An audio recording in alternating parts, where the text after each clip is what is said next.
Howdy mates, top of the morning to you. How are we doing today? It marks Thursday, December 12th, 2024. And I'm once again back and returned at the one and only Rocky Mountain National Park.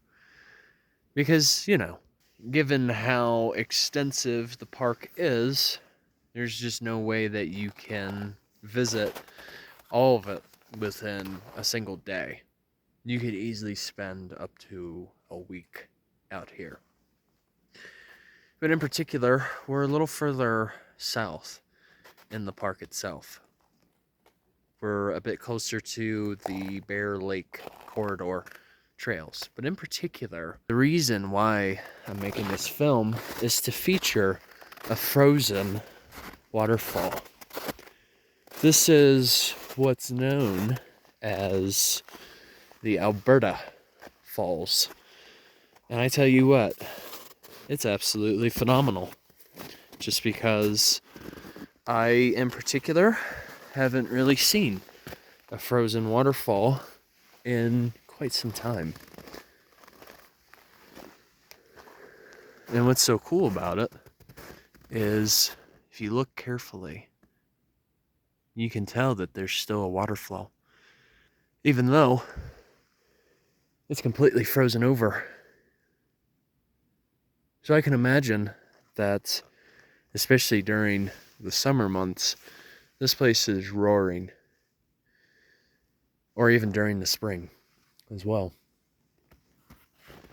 But we are reaching the time of year in which much of the wildlife is going to begin hibernating for the most part. But a few of the mule deers for this time of year, they're performing a practice which is known as rutting, which essentially means the males are competing to attract mates.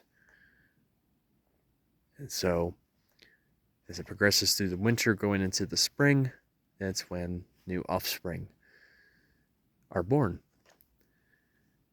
It's quite remarkable how nature tends to follow a cyclical sequence, for which has existed for as long as we will know. But just the subtlety of this waterfall, you can't help but to just simply appreciate it. The fact that some of that ice looks like glass, and you can still see some of that water flowing. You can hear it. This is too cool. Something I wanted to point out as well is another type of conifer that I didn't have a chance to really talk about last week. What we're looking at is what is known as the Engelmann Spruce, which you'll usually find in this part of the country. Oh, whoops. I kind of collapsed just now. There's that. Goodness gracious. But the Engelmann Spruce, the needles themselves, they do have a little bit of a sharp tip, but the edges are a bit more blunt, as it were.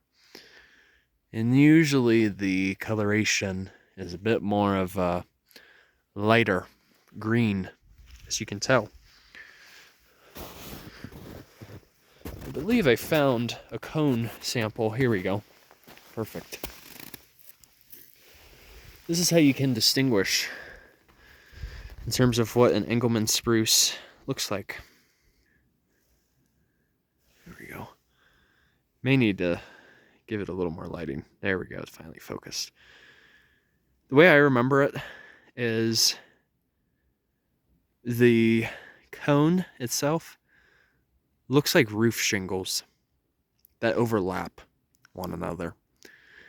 And it tends to be a bit more of a beige/tan color.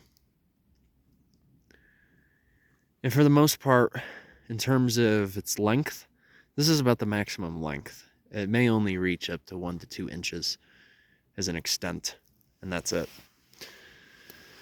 But yes, when it comes to conifers in particular, there's just all different kinds. You know, you have your pine, you have your fir, FIR, along with spruce. I don't think there are larches around here. Those are like one of the only known types of deciduous conifers. And I don't believe that there's any cypress either. So it just goes to show that the classification can be quite extensive. All right, you guys, have a good one. Journey on a Journey is onwards. See ya.